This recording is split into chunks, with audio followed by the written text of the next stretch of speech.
to Waza Wednesday. This week we're going to look at the kata Gojushiho, which has these repeating spear hand sequences, usually with this collecting hand happening as well. Some styles will reach this direction, and some will reach over this way, and either one will work for this technique that we're looking at. So when we look at this kata, I tend to make an old meme reference to the honey badger.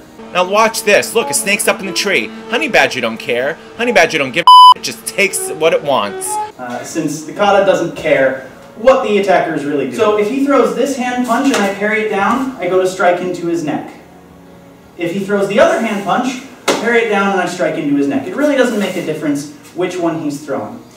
When you do this strike, some people are not comfortable hitting with the fingertips this way, which is perfectly fine.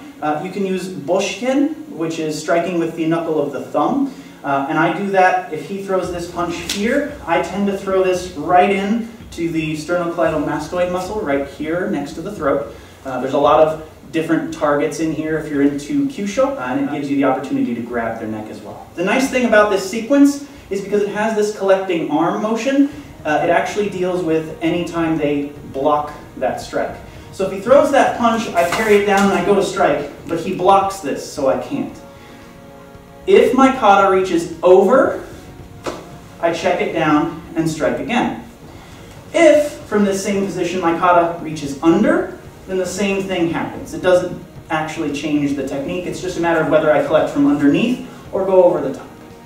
So again, he throws this punch, clear, he blocks, clear, strike again. Now the kata after that turns and usually has both arms travel to the other side of the body. So if I have this outside position on this arm, when I come across, it's pretty easy to do an arm bar to move him across this. As I said, it doesn't matter if he throws the other side, we can do the same thing. So if he starts with this hand, I parry it down and throw this strike in. If he blocks with his other hand, I just clear that one next and strike again.